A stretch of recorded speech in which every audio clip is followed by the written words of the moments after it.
صدق رسوله النبي الكريم الرؤوف الرحيم اللهم نور قلوبنا بالقرآن وزين أخلاقنا بالقرآن وأدخلنا الجنة بالقرآن ونجنا من النار بالقرآن. قال الله تعالى وتبارك في شان حبيبه مخبرا وآمرا إن الله وملائكته يصلون على النبي یا ایھا الذین آمنوا صلوا علیہ وسلموا تسلیما. اللہم صلی علی سیدنا و مولانا محمد معدن الجود والکرم وآلہ واصحابہ اجمعین صلاۃ و سلاما علیک یا سیدی یا رسول اللہ وعلی. تمام حمد و ثنا تعریف و توصیف اللہ جل مجدہ الکریم کی ذات بابرکات کے لیے، جو خالق کائنات بھی ہے اور مالک شش جہات بھی. اللہ جل وعلا کی حمد و ثنا کے بعد رسول رحمت، شفیع معظم، نبی محتشم، حضور ختم المرتبت صلی اللہ علیہ وآلہ وسلم کے حضور ناز میں اپنی عقیدتوں، ارادتوں اور محبتوں کا خراج پیش کرنے کے بعد واجب الاحترام، ذوی الاحتشام، معزز و مکرم سامعین، سامعات، ناظرین و ناظرات، السلام علیکم ورحمۃ اللہ وبرکاتہ. آج 10 محرم الحرام ہے اور جمعۃ المبارک کا یوم سعید. صدیوں قبل کربلا کے صحرا میں پیغمبر رحمت صلی اللہ علیہ وآلہ وسلم کا خاندان بھوک اور پیاس کی شدت سے نڈھال دوپہر کے وقت اسلام کا پرچم بلند کرتے ہوئے شہادتیں پیش کرتا ہے. اور آج صدیاں گزرنے کے باوجود ان کی یادوں کے نقوش مدھم نہیں ہوئے. کائنات کے ایک ایک گوشے میں ذکر اہل بیت کی خوشبو مہک رہی ہے. یزید مٹ گیا، اس کا نام مٹ گیا. حسین کل بھی زندہ تھا، حسین ابن علی آج بھی زندہ ہے. نہ یزید کا وہ ستم رہا، نہ زیاد کی رہی وہ جفا، رہا تو نام حسین جسے زندہ رکھتی ہے کربلا. صدیاں گزرنے کے باوجود ان کی یادیں، ان کا تذکرہ اور ان کے لیے دلوں میں محبتوں کا آباد جہاں کبھی بھی ویران نہیں ہوا. محرم کے ایام میں بالخصوص پوری دنیا پر اہل بیت کے تذکرے ہوتے ہیں اور ان کی یادوں کے چراغ روشن کیے جاتے ہیں. اہل ایمان سعادت سمجھتے ہیں کہ اہل بیت کا ذکر سنیں اور اس سے قلب کی تسکین پائیں. واقعہ کربلا تاریخ کا دردناک واقعہ ہے. یہ اقتدار کی جنگ نہیں تھی، اقدار کی جنگ تھی. دو شخصیتوں کی لڑائی نہیں تھی، دو نظریات کا ٹکراؤ تھا. یہ حق اور باطل کا معرکہ تھا. یزید ظلم کا استعارہ ہے، حسین ابن علی امن کی علامت ہے. یزید جبر کا پتلا ہے، حسین صبر کا پیکر ہے. یزید اپنی بدطینت فطرت اور اپنی طبع ناہموار کے باعث دنیا پر ذلت و رسوائی، ظلم، جبر، جور و زیادتی کی علامت بن کے ابھرا، اور حسین ابن علی رضی اللہ تعالی عنہ حق و صداقت کا نشان بن کے ابھرا۔ کربلا کے تپتے ہوئے ریگزار میں حسینی اور یزیدی دو کردار سامنے آتے ہیں۔ اقبال نے کہا تھا، موسیٰ و فرعون و شبیر و یزید، ایند و قوت از حیات آیت پدید،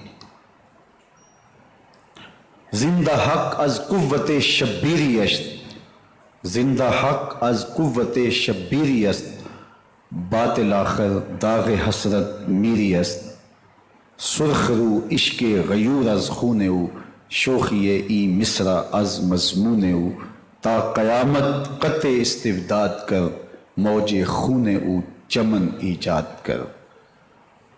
یزید بہدل کی بیٹی محسون کا ناپاک بیٹا تھا، اور حسین محمد عربی کی بیٹی فاطمہ کا شہزادہ تھا۔ یزید دمشق کے اطراف میں سرجون اور جریر اختل جیسے اوباشوں کے جھرمٹ میں پل کے جوان ہوا۔ حسین کے گھر کا دروازہ مسجد نبوی کے اندر کھلتا تھا۔ یزید نشے میں دھت ہو کر کے نمازیں چھوڑ دیتا تھا۔ حسین کی کربلا کے اندر بھی نماز تہجد قضا نہیں ہوئی۔ یزید ظلم کا دوسرا نام ہے، حسین امن کی علامت ہے۔ یزید نے زندگی میں ایک مرتبہ حج کیا اور شراب کے مٹکے ساتھ لے کے آیا، اور اختل اور دیگر گویوں اور مغنیوں کو اپنے ساتھ رکھا تاکہ سفر آسانی سے کٹے۔ حسین ابن علی نے 25 حج سواری ہونے کے باوجود پیدل کیے۔ یزید حج بیت اللہ کے بعد مدینہ المنورہ آیا اور شراب کی ایک مجلس بپا کی۔ حضرت امام حسین رضی اللہ تعالی عنہ جب وہاں پہنچے تو شراب کی پھیلی ہوئی بدبو کو محسوس کرتے ہوئے فرمایا، یہ بو کیسی ہے؟ تو نشے میں دھت یزید بولا، یہ شام میں بنتی ہے، اور ایک جام منگوایا اور اس کو پیتے ہوئے دوسرا جام حضرت امام حسین رضی اللہ تعالی عنہ کی طرف بڑھاتے ہوئے کہا، ابا عبداللہ لیجئے۔ تو حضرت امام حسین رضی اللہ تعالی عنہ نے فرمایا، میں اس کی طرف دیکھتا بھی نہیں ہوں، اور پھر وہ عشقی اشعار پڑھنے لگا۔ جب یزید کی شراب نوشی کا منظر امام حسین رضی اللہ تعالی عنہ اپنی آنکھوں سے دیکھ چکے تھے تو مجھے بتاؤ یزید کے ہاتھ پہ امام حسین کا پاک ہاتھ کیسے آتا؟ حضرت امام حسین رضی اللہ تعالی عنہ جس ماحول میں پلے تھے، جس ماحول میں پرورش پائی تھی، جس ماحول میں رہے تھے، وہ پاکیزہ اور تقدس مآب ماحول تھا۔ اور یزید کبھی اطراف دمشق میں، کبھی غوطہ میں، کبھی الخزرہ محل میں، اور کبھی کہاں داد عیش دیتا رہا اور لہو و لعب کے اندر مصروف رہا، اور اس کی زندگی ان چیزوں سے عبارت تھی۔ وہ محرمات کو حلال قرار دیتا، شراب نوشی اس کی ہڈیوں میں رچی ہوئی تھی، اور شریعت بیضا کا مذاق اڑایا کرتا۔ اور حسین ابن علی رضی اللہ تعالی عنہ کی دوستیاں جن لوگوں سے تھی، وہ عبداللہ ابن عباس تھے، عبداللہ ابن عمر تھے، حضرت عبد الرحمن بن ابو بکر رضی اللہ تعالی عنہ تھے۔ یزید تو جوا کھیلتا رہا، یزید تو قمار بازی کرتا رہا، یزید تو شراب نوشی کرتا رہا، اور حسین ابن علی مسجد نبوی کے منبر میں حضور کے پہلوؤں میں بیٹھتے رہے۔ زمانے نے وہ منظر دیکھا کہ سرخ رنگ کے جوڑے پہنے ہوئے حسنین کریمین حجرہ فاطمہ سے نکلتے ہیں، کم عمری کی وجہ سے کبھی گرتے ہیں کبھی سنبھلتے ہیں، اور آقا کریم خطبہ ارشاد کر رہے ہیں، خطبہ چھوڑ کے حضور نے شہزادوں کو اٹھا لیا۔ وہ منظر بھی زمانے نے دیکھا۔ حضرت عبداللہ بن شداد کہتے ہیں کہ حضور سجدے میں تھے اور سجدہ اتنا طویل ہو گیا، ہمیں لگا یا تو وحی کا نزول ہو رہا ہے یا پھر اللہ کا حکم آ گیا اور اللہ کے محبوب کی روح قبض کر لی گئی۔ لیکن میں نے جب نظریں اٹھا کے کنکھیوں سے دیکھا تو کیا منظر تھا کہ حسین ابن علی حضور کی پشت پہ بیٹھے ہوئے اور میرے آقا سجدے کو طول دے رہے ہیں۔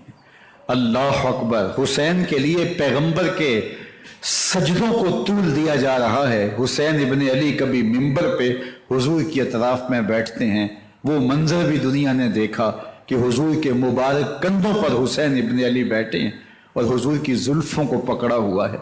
تو حضرت عمر رضی اللہ تعالیٰ عنہ دیکھ کے کہتے ہیں واہ واہ کیسی سواری میسر آئی حسین ابن علی کو۔ تو میرے آقا مسکرا کے کہتے ہیں عمر سواری دیکھتے ہو سوار بھی تو دیکھو۔ اللہ اکبر!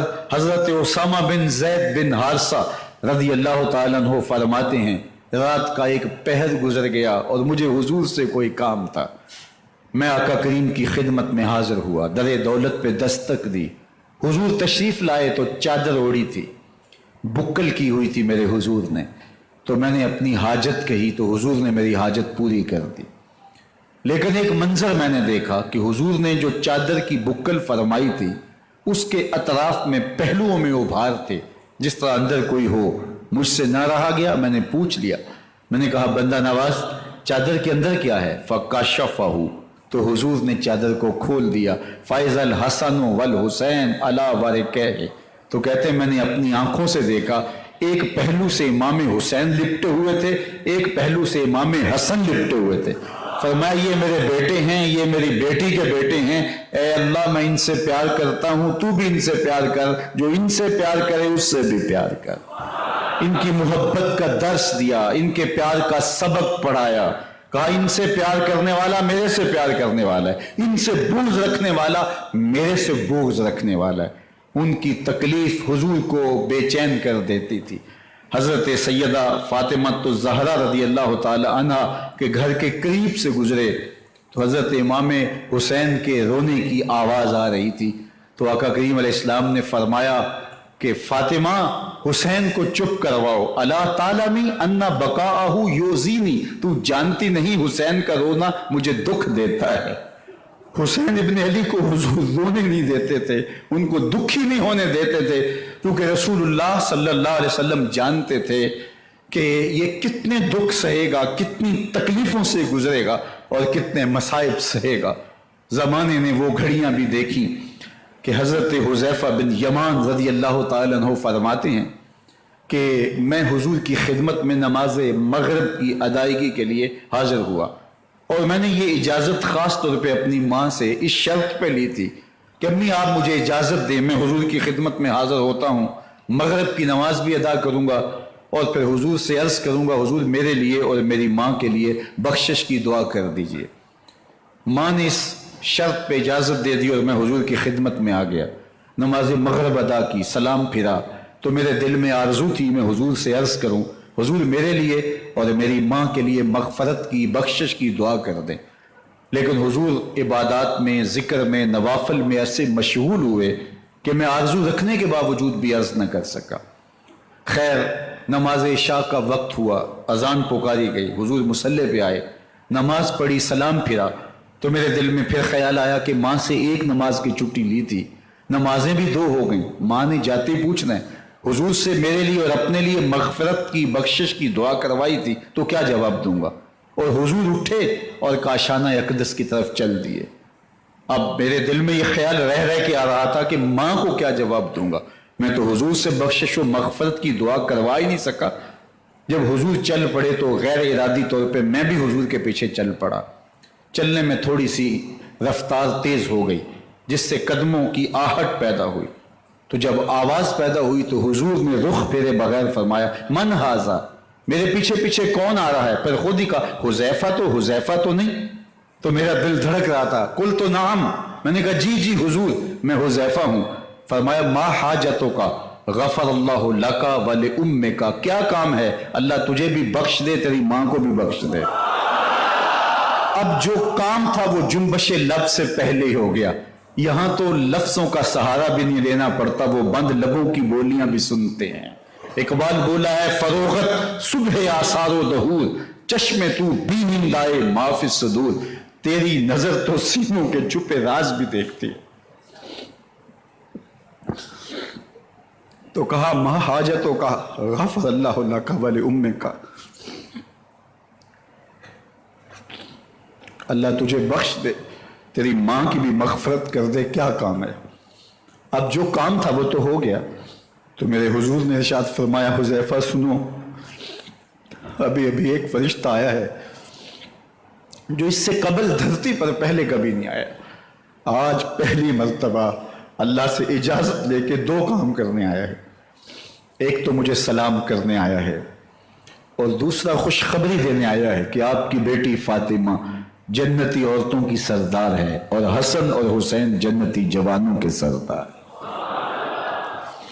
ایک طرف یزید ناپاک میسون کا پلیت بیٹا، اور ایک طرف محمد عربی کا نواسا، فاطمہ کے دودھ کا اثر، علی المرتضیٰ کے خون کی تاثیر، رسول اللہ صلی اللہ علیہ وسلم کے کندھوں پہ بیٹھنے والا. ایک دن حضور نے امام حسین رضی اللہ تعالیٰ عنہ کے ہاتھ پکڑ لیے اور ان کے پاؤں اپنے پاؤں پہ رکھے، اور پھر فرمایا بیٹے آگے بڑھو، اور ان کے پاؤں حضور کی پنڈلیوں پہ آئے. پھر کہا بیٹے اور آگے بڑھو، حتیٰ کہ ان کے پاؤں حضور کی رانوں پہ آئے. پھر فرمایا بیٹا اور آگے بڑھو، تو ان کے پاؤں حضور کے مبارک بطن اقدس پہ آئے. پھر بازوں کو کھینچ کے اپنے قریب کیا اور حسین ابن علی کے منہ میں اپنی زبان رکھ دی، اور وہ اس طرح چوس رہے تھے جس طرح کھجور چوسی جاتی ہے. تو اللہ کے محبوب علیہ السلام نے حسین ابن علی کو اپنی زبان کا لعاب دہن دے کر کے، وہ شیر رحمت دے کر کے، وہ کوثر و تسلیم سے پاکیزہ تر آب رحمت عطا کر کے ان کی ہمیشہ کے لیے پیاس بجھا دی، تاکہ کل کربلا کے تپتے ہوئے ریگزار میں حسین ابن علی کو پیاس کی شدت تنگ نہ کرے اور پائے استقلال میں لغزش نہ آنے پائے. ان نازوں سے پالے ہوئے حسین کو، ان محبتوں سے پالے ہوئے حسین ابن علی کو امتحان بھی اتنے بڑے درپیش تھے. یاری تیری سونا پر ازمیشاں تیریاں اگ، سونا پرکھیا جامدہ ہے نال اگاں دے لگ. جتنا بڑا شخص ہوتا ہے اتنی آزمائشیں بھی بڑی ہوتی ہیں. پیغمبر رحمت کی آغوش میں کھیلنے والا، حجرہ فاطمہ کا جانشین، مصلی رسول کا وارث، منبر رسول صلی اللہ علیہ وآلہ وسلم پر حضور کے مبارک پہلو اور گود میں بیٹھنے والا حسین، حضور کی زبان چوسنے والا حسین، حضور کے کندھوں پہ سواری کرنے والا حسین، آقا کریم علیہ الصلوۃ والسلام کے مبارک سجدے کی حالت کے اندر حضور کی پشت پہ کھیلنے والا حسین، جس حسین کا دروازہ مسجد نبوی کے اندر کھلتا تھا اور یزید کی کرتوتوں کے چشم دید گواہ تھے. یزید جب تخت نشین ہوتا ہے تو اسے یہ فکر ہوتی ہے کہ امام حسین، عبداللہ بن زبیر، عبداللہ بن عمر، عبداللہ ابن عباس یہ میری بیعت کریں. اور وہ ولید بن عقبہ کو لکھتا ہے کہ ہر صورت میں ان کی بیعت لو، اور اگر بیعت نہ دیں تو سختی کرو. حضرت امام حسین رضی اللہ تعالی عنہ کو بلاوا آتا ہے کہ آپ کو دارالامارت میں گورنر ہاؤس میں بلایا جا رہا ہے. ولید بن عقبہ کا پیغام آپ کو پہنچتا ہے. آپ اس وقت فرماتے ہیں کہ اس وقت جو پیغام پہنچا ہے وہ کسی خطرے سے خالی نہیں ہے. تو کچھ سواروں کو ساتھ لیا، کہا تم دارالامارت کے باہر کھڑے رہنا، اگر میری آواز بلند ہوئی تو اندر آ جانا، ورنہ تم انتظار کرنا. آپ اندر گئے، ولید بن عقبہ نے مروان کو بھی بلایا تھا۔ مروان بن حکم یہ گورنر مکہ، گورنر مدینہ ولید سے پہلے رہ چکا ہے، تو اس نے مشورہ دیا کہ سختی کی جائے۔ خیر ولید بن عقبہ نے کہا کہ یہ خط ہے، حضرت امیر معاویہ کا انتقال ہو گیا اور یزید تخت نشین ہوا ہے، لہٰذا وہ آپ سے بیعت کا مطالبہ کرتا ہے۔ تو حضرت امام حسین رضی اللہ تعالیٰ عنہ نے فرمایا کہ میرے جیسا شخص یوں چھپ کے بیعت نہیں کر سکتا، اور آپ واپس پلٹے۔ مروان بن حکم نے ولید بن عقبہ کو کہا کہ یہ موقع ہے، جانے نہ دیا جائے، اگر یہ نکل گئے تو دوبارہ تم قابو نہیں پا سکو گے، اور انہیں یہیں قتل کر دیا جائے۔ حضرت امام حسین رضی اللہ تعالیٰ عنہ نے یہ بات سن لی۔ کہتے ہیں حضرت امام حسین انہی قدموں کے بل واپس پلٹے اور مروان بن حکم سے مخاطب ہو کے کہا، مروان کیا بول رہا ہے؟ وہ خاموش ہو گیا۔ فرمایا تو جانتا نہیں ہم کون ہیں؟ آنا حسین ابن علی ابن ابی طالب، میں حسین ہوں، میں علی کا بیٹا ہوں، ہمارے گھر میں قرآن اترتا رہا ہے، وحی کا نزول ہوتا رہا ہے، وَيَزِيدُ بْنُ الْمُعَاوِيَةَ فَاسِقٌ فَاجِرٌ قَاتِلٌ نفس سے کھینچتا چلا جا رہا ہے۔ اور جب باب مکہ سے پیچھے جنت البقیع کے قریب سے گنبد خضرا نگاہوں سے اوجل ہونے لگا تو اعظم چشتی مرحوم نے کہا، جان بدن سے نکلتی ہے اعظم، جان بدن سے نکلتی ہے اعظم، کوئی آسان ہے مدینے سے جدا ہونا، کوئی آسان ہے مدینے سے جدا ہونا۔ یہ اس شخص کی کہانی ہے جو 10 دن 5 دن مہینہ 2 ماہ وہاں رہتا ہے اور پھر اس شہر کو چھوڑ کے آنا اس کے لیے آسان نہیں ہوتا۔ اور مجھے بتاؤ کہ حسین جو پیدا مدینے میں ہوا، جس کے گھر کا دروازہ مسجد نبوی کے اندر کھلتا تھا، جو مسجد نبوی کے اندر پرورش پا کے جوان ہوتا ہے اور مدینے کی گلیوں میں کھیلتا رہا، اس حسین ابن علی کے لیے مدینہ چھوڑنا، اور پھر وہ اس بات کا علم اور شعور رکھتے تھے کہ یہ آخری بار حضور کے در پہ حاضری ہے، دوبارہ اس شہر نور میں نہیں آ سکوں گا، تو کیا قیامت ہوگی اور کیا منظر ہوگا۔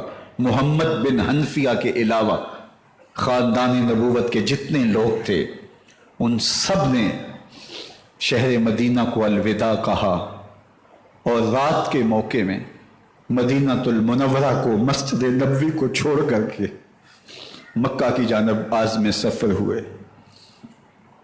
3 شعبان المعظم کو مکہ المکرمہ پہنچتے ہیں، ادھر کوفیوں کے خطوط آنے شروع ہو جاتے ہیں۔ حضرت امام حسین رضی اللہ تعالیٰ عنہ مسلم بن عقیل رضی اللہ تعالیٰ عنہ کو صورتحال معلوم کرنے کے لیے بھیج دیتے ہیں۔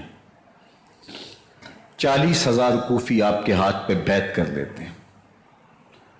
ادھر 25 پیدل حج کرنے والے حضرت امام حسین 8 ذی الحج کو احرام باندھتے ہیں، لیکن آپ کو پتہ چلتا ہے کہ حاجیوں کے روپ میں قاتل چھپا دیے گئے، تو آپ اس احرام کو حج کی بجائے عمرے میں بدلتے ہیں اور کوفے کی جانب عازم سفر ہوتے ہیں۔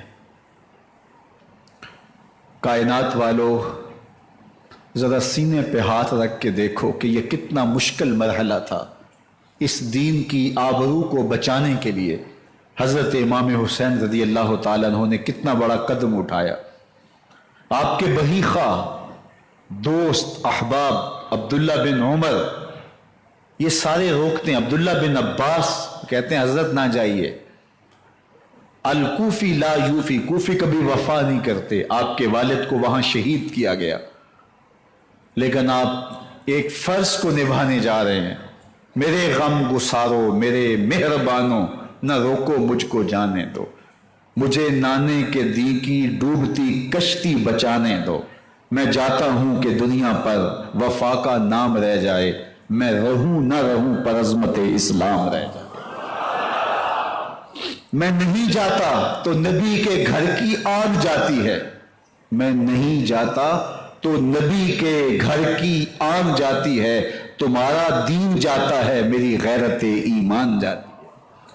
حضرت امام حسین یہاں سے چلتے ہیں، ابھی راستے میں ہی پہنچتے ہیں کہ یہ خبر آتی ہے کہ کوفے والوں نے بے وفائی کر دی، حضرت مسلم بن عقیل رضی اللہ تعالیٰ عنہ کو شہید کر دیا گیا، نعمان بن بشیر معزول کر دیے گئے، ابن مرجانہ ابن زیاد وہاں متعین کر دیا گیا جو سخت گیر شخص تھا، اور اس نے لوگوں کو ڈرایا دھمکایا اور کوفے کے لوگوں کے دل بدل گئے اور وہ بیتیں توڑنے لگے۔ وہ منظر مسجد کوفہ کا کتنا دلگداز تھا، جب امام نماز کے لیے کھڑے ہوئے تو 40,000 لوگ آپ کے پیچھے تھا، جب سلام پھیرا اور امام نے دیکھا کہ پیچھے لوگ نہیں ہیں، پھر لوگوں نے اپنے دروازے بھی بند کر لیے۔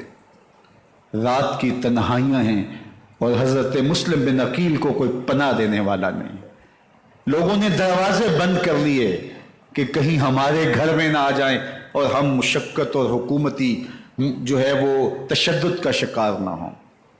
کتنا دردناک لمحہ ہے حضرت مسلم بن عقیل رضی اللہ تعالیٰ عنہ پہ، اور پھر حضرت مسلم بن عقیل بے دردی سے شہید کر دیے جاتے ہیں۔ آپ ابھی راستے میں ہیں، یہ ساری کہانی پہنچتی ہے کہ حضرت مسلم شہید کر دیے گئے اور بے دردی سے شہید کر دیے گئے۔ وہ جنہوں نے خط لکھے تھے کہ ہم آپ کے ساتھ ہیں اور ہم منتظر ہیں، چشم بڑا ہیں، آپ کے قدموں کی چاپ سننے کے لیے بے تاب ہیں، آج انہوں نے بیتیں توڑ دی، 40,000 کوفی منحرف ہو گئے۔ مسجد کوفہ کا وہ منظر کس قدر روح کو تڑپا دینے والا تھا۔ ہم پچھلے سال عصر اور مغرب کے درمیان جب کوفہ پہنچے تو سورج ڈوبنے کے قریب تھا۔ میں نے اپنی زندگی میں اتنا اداس موسم کہیں نہیں دیکھا جتنا اداس موسم کوفے میں دیکھا۔ ایسے لگتا تھا جس طرح کوفے کی آب و ہوا آج بھی شرمندہ ہے۔ جو مسلم بن عقیل اور خاندان نبوت کے ساتھ اہل کوفہ نے کیا، حضرت امام حسین رضی اللہ تعالیٰ عنہ کو ان کے بہی خواہوں نے، اعزاء نے، اقربا نے، دوستوں نے، آوان و انصار نے، ساتھیوں نے کہا کہ حضرت حالات یکسر تبدیل ہو گئے، اب ہمیں مراجعت کر جانی چاہیے، واپس پلٹ جانا چاہیے۔ تو حضرت امام حسین کافی سوچ بچار میں رہے، پھر اس کے بعد آپ نے فیصلہ کیا کہ ہم آگے بڑھیں گے۔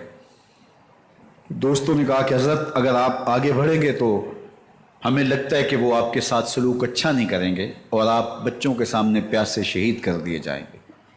تو حضرت امام حسین رضی اللہ تعالیٰ عنہ نے وہاں ایک خطبہ ارشاد فرمایا کہ لوگوں تم جو مجھے بتا رہے ہو مجھے اچھی طرح معلوم ہے، جو تم مجھے منظر پیش کر رہے ہو وہ میری نگاہوں میں ہے، اور جو کچھ ہونے والا ہے چشم تصور وہ منظر دیکھ رہی ہے۔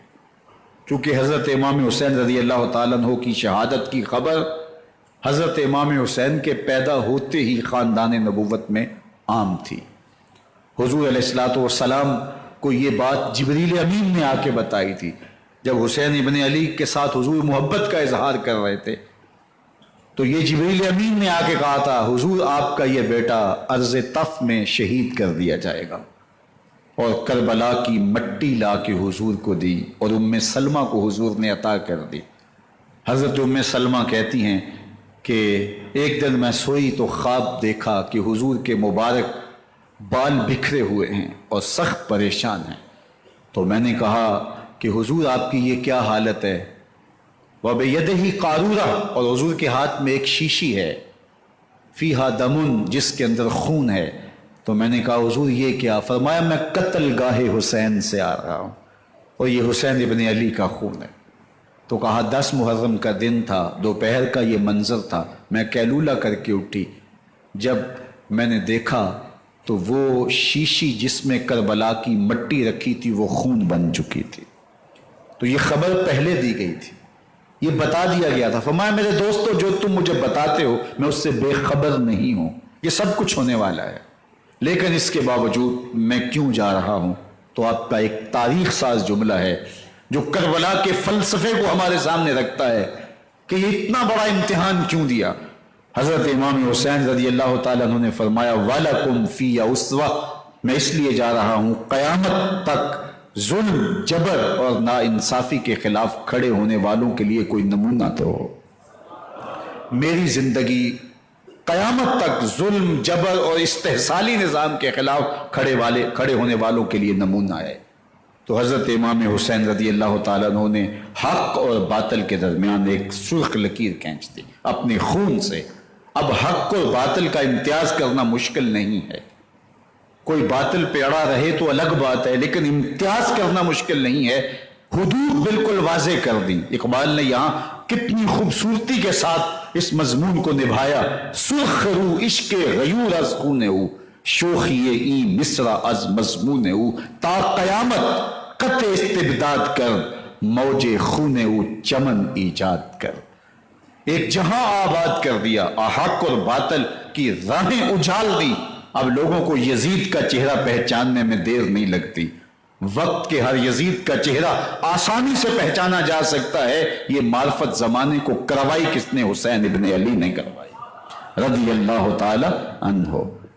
تو حضرت امام حسین نے فرمایا کہ جو میرے ساتھ ہونے والا ہے میں اچھی طرح جانتا ہوں، لیکن میں اس کے باوجود آگے بڑھوں گا۔ پھر بڑھے اور کربلا میں جا کے خیمہ زن ہو گئے۔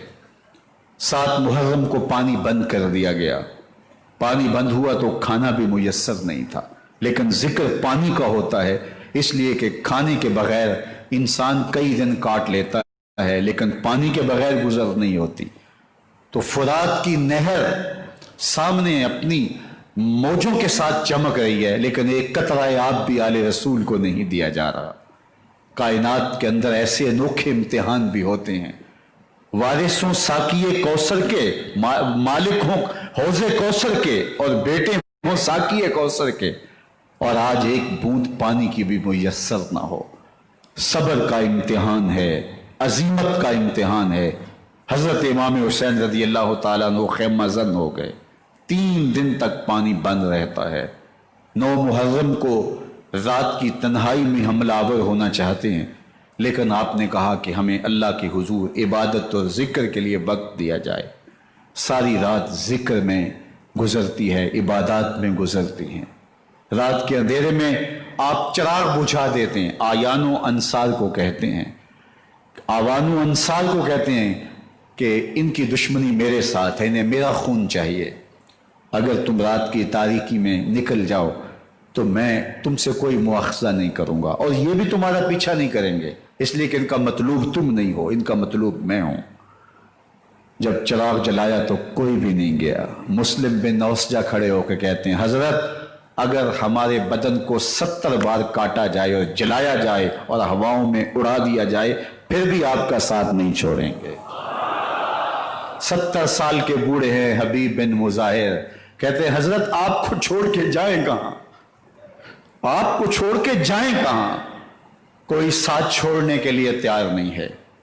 پیاس ہے، سخت گرمی ہے، کربلا کا ماحول ہے، 72 افراد اور خاندان کی خواتین میدان کربلا میں خیمہ زن ہیں۔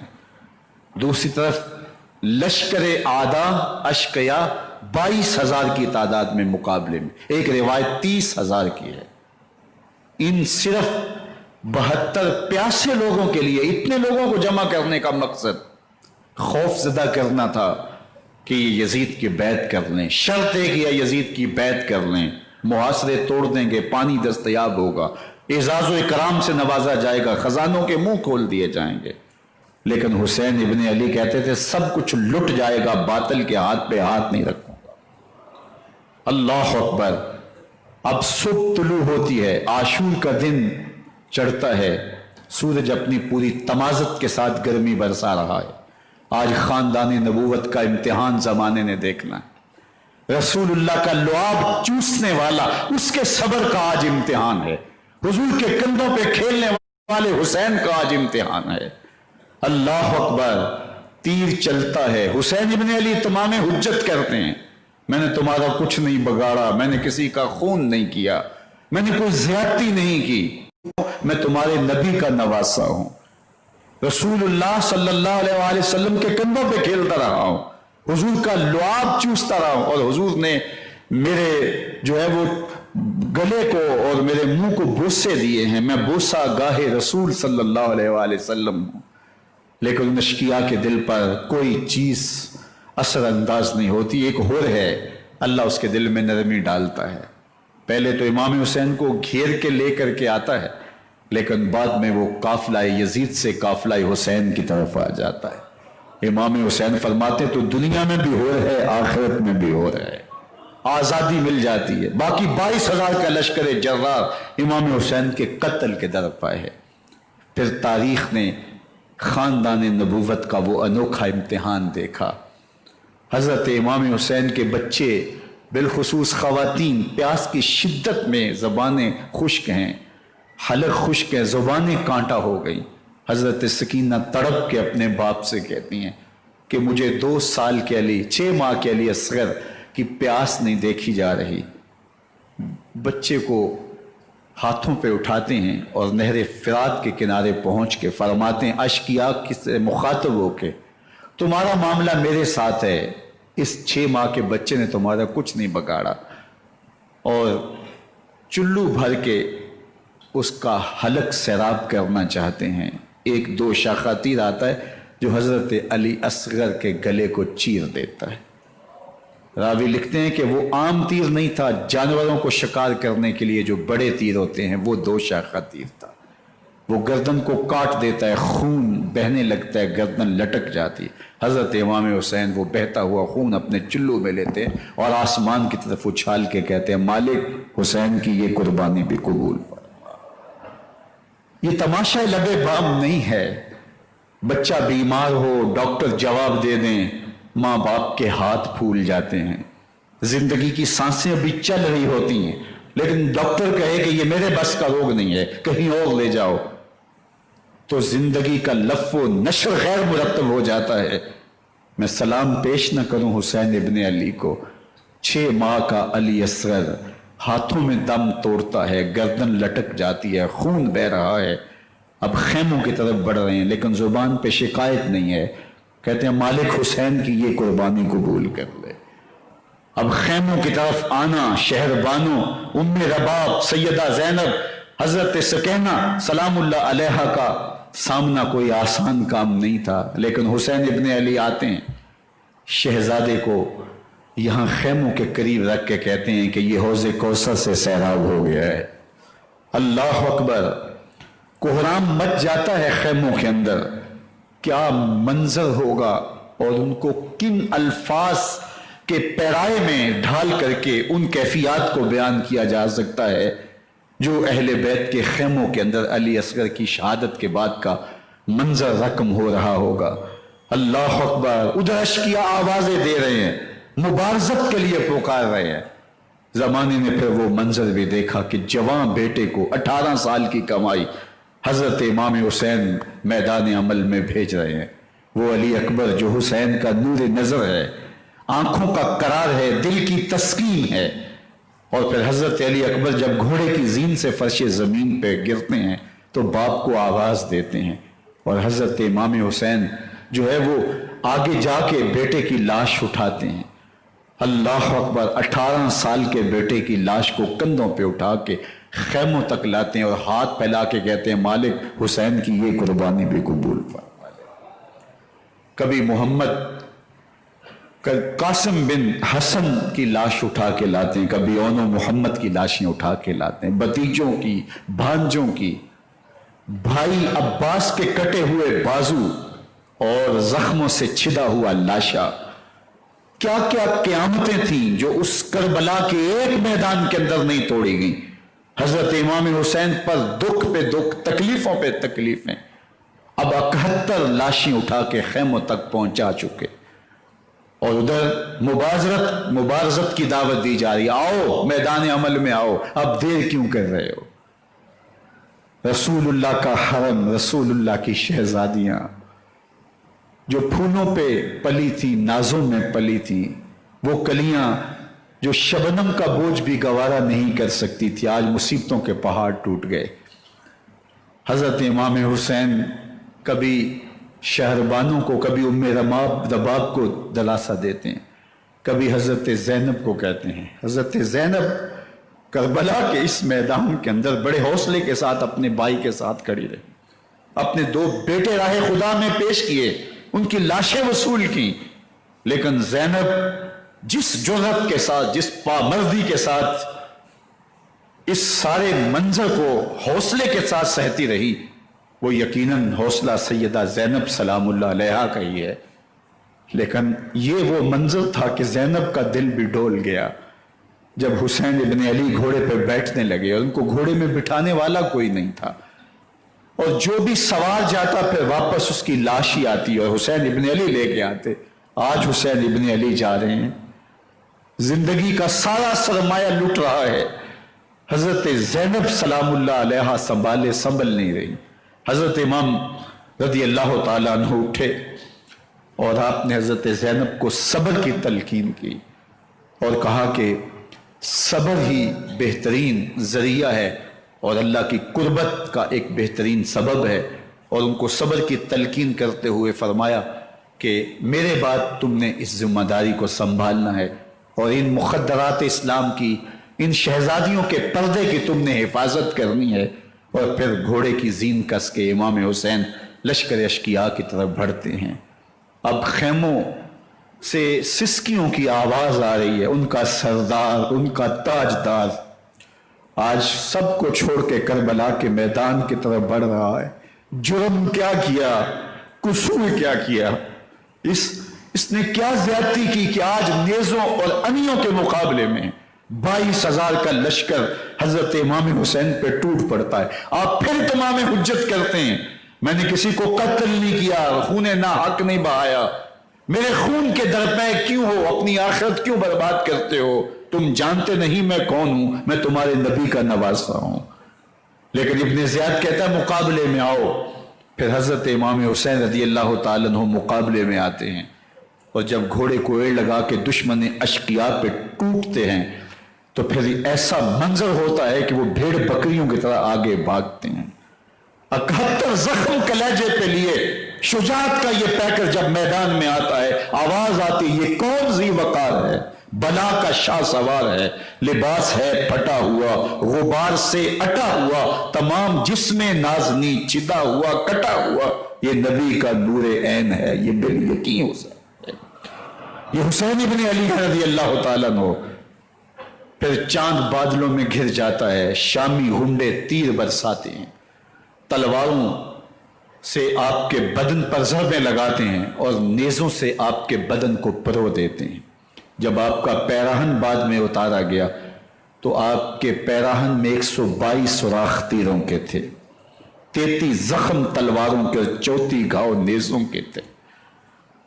جب گھوڑے کی زین سے فرش زمین پر آئے بدن چھلنی تھا، زخم سے خون بہ رہا تھا، 3 دن کا پیاسا حسین، اللہ اکبر، بدن زخموں سے چور، 71 لاشیں کلیجے پہ لیے، مخدرات اسلام کے پردے کا خیال دل میں الگ ہے، لیکن گھوڑے کی زین سے جب فرش زمین پہ امام حسین آتے ہیں، زبان پہ ہائے نہیں، نالا و شیمن نہیں، چیخ و پکار نہیں، آتے ہی پیشانی سجدے میں رکھتے ہیں اور پکارتے ہیں اللہم ردن بقضائکا وصبرن علی بلائکا تسلیمن لامرکا سبحان ربی العالی۔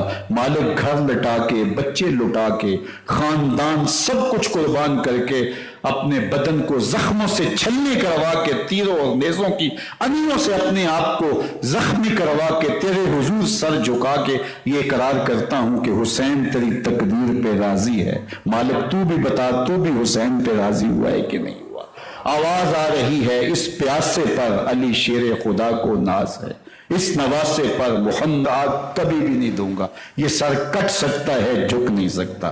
سر کاٹ کے نیزے کی نوک پہ چڑھا دیا گیا، اور یہ اس بات کا اعلان تھا کہ ہم جیت گئے اور حسین ہار گئے، اور لشکر یزید میں غوغا مچ گیا، نقارے بجنے لگے کہ ہم جیت گئے، دیکھو امام حسین شہید کر دیے گئے، اور سر کاٹ کے نیزے کی نوک پہ چڑھایا گیا۔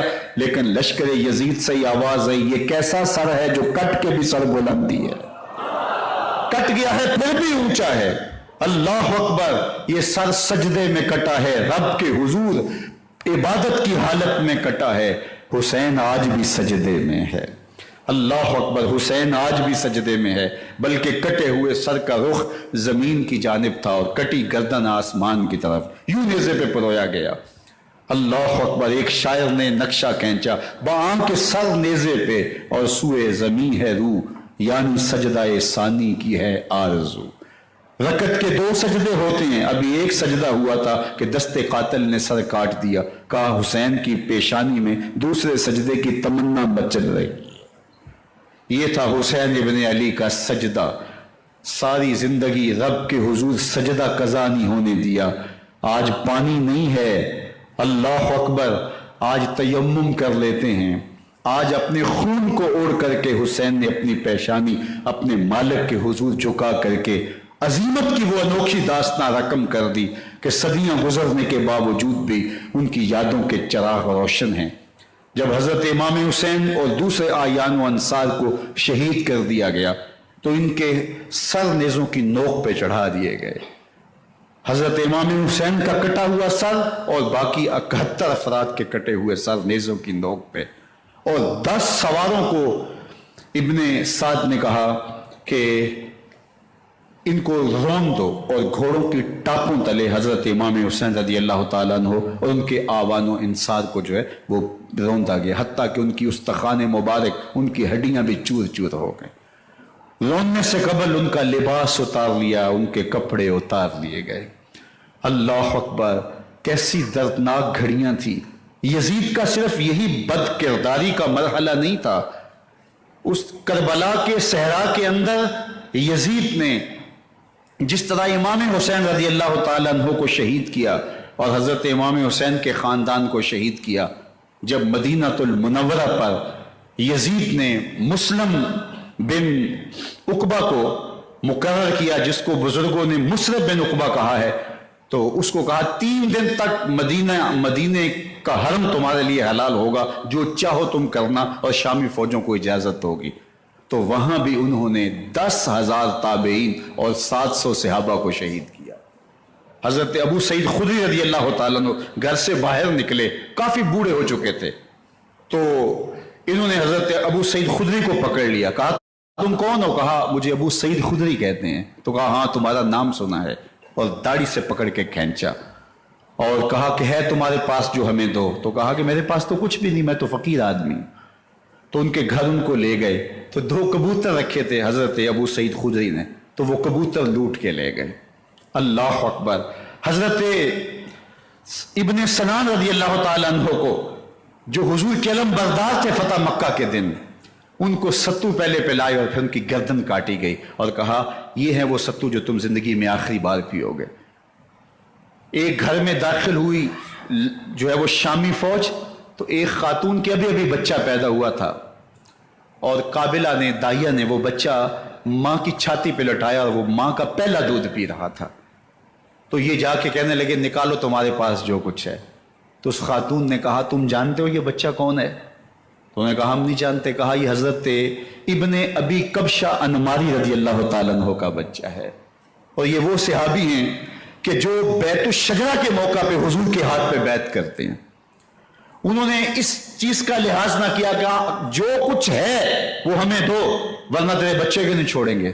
تو ماں بچے سے مخاطب ہو کے کہتی ہے، ابھی بچہ پیدا ہوا ہے اور ماں سے پہلا دودھ پی رہا ہے، کہ بیٹے اگر میرے پاس کچھ ہوتا، وہ قیمتی سے قیمتی چیز بھی ہوتی، تیری جان کے لیے قربان کرتی، لیکن اس وقت میرے پاس کچھ ہے نہیں۔ تو ایک شکی آگے بڑھا اور بچے کو ایک ٹانگ سے پکڑ کے کھینچ کے دیوار کے ساتھ پٹک کے مارا، جس سے دماغ کا بھیجا نکل گیا۔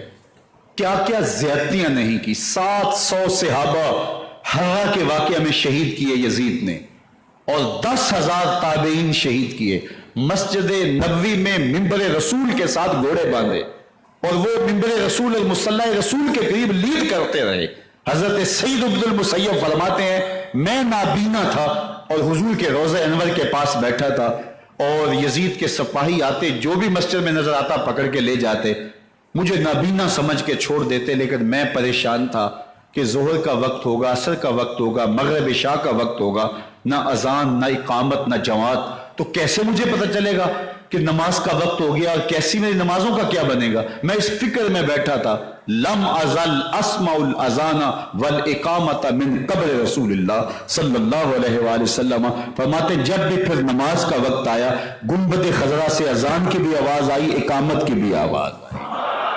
3 دن تک مسجد نبوی کے اندر گھوڑے بندے رہے اور مدینہ کی حرمت پامال کی.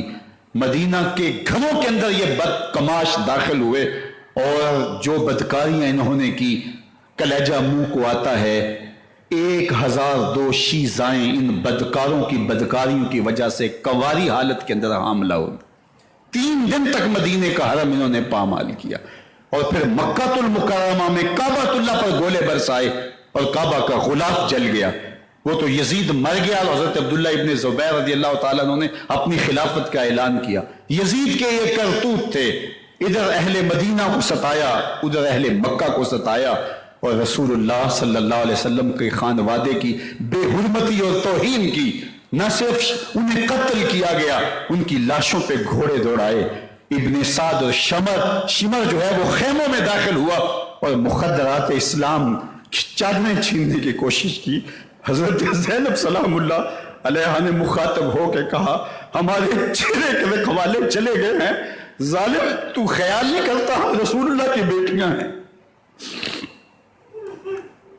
حضرت شہربانو، حضرت زین العابدین اور حضرت زینب سلام اللہ علیہ ان تینوں کو ایک اونٹ پہ باندھا گیا اور باقی اونٹوں پہ باقی سادات کو، حضور کی شہزادیوں کو باندھا گیا، رسیوں میں جکڑا گیا اور اونٹوں پہ باندھ کر کے کوفے کی جانب آگے آگے شہیدوں کے سر چل رہے ہیں اور پیچھے یہ قافلہ چل رہا ہے.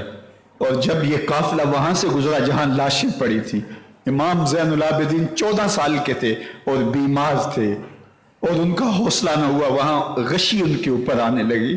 اور وہ منظر ابن کثیر نے، باقی لوگوں سب نے لکھا ہے کہ پھر جب ان کی یہ حالت ہوئی تو پھر سیدہ زینب سلام اللہ علیہ جنہوں نے ابھی تک بڑے حوصلے کے ساتھ ساری مشکلات کا مقابلہ کیا تھا، اب ان کے بندن ٹوٹ گئے اور آنکھوں سے آنسو بہنے لگے اور سیدہ زینب تھے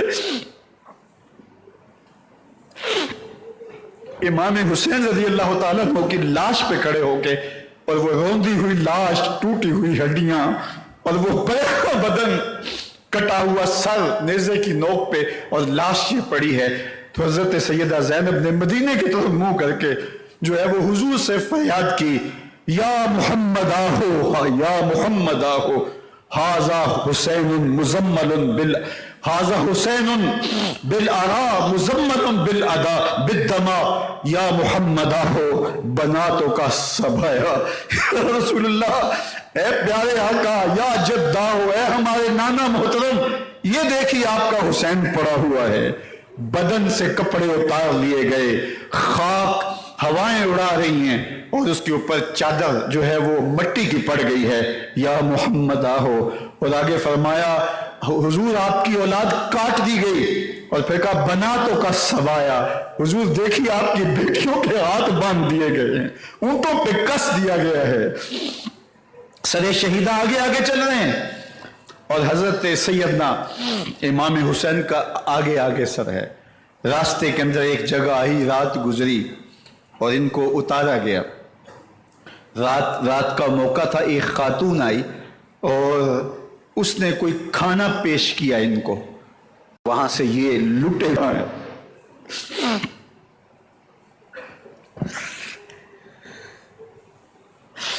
بے مروت بے وفا تیرا بھی کیا افسانہ ہے، جس نے اپنی ہی شمع کو گل کیا تو وہ پروانہ ہے.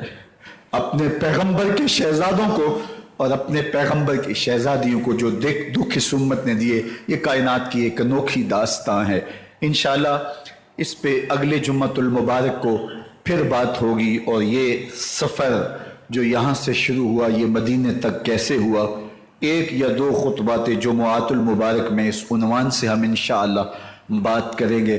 میری آرزو یہ تھی کہ نماز عصر تک یہ محفل بعد میں بھی جاری رہے، لیکن میں جب پہنچا ہوں تو میں نے لوگوں کا ہجوم اور پارکنگ کی صورتحال اور باہر کی گرمی کا اندازہ کیا ہے. اب نماز جمعہ کی ادائیگی کے بعد انشاءاللہ ایک تلاوت، ایک نعت شریف اور منقبت، اور اس کے بعد ذکر شریف اور مختصر دعا کر کے انشاءاللہ ہم آج کی اس مجلس کو اختتام کی طرف لے جائیں گے، اور اگلے جمعۃ المبارک کو انشاءاللہ اس عنوان سے پھر بات ہوگی۔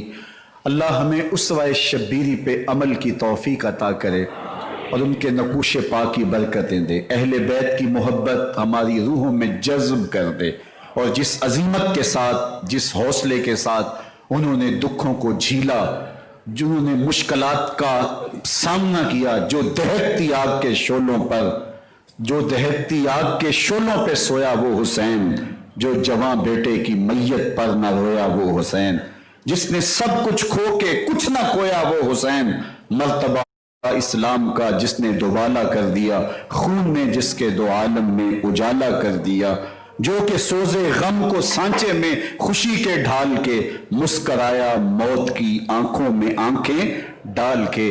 اے حسین ابن علی تم پر سلام، نازش آل نبی تم پر سلام۔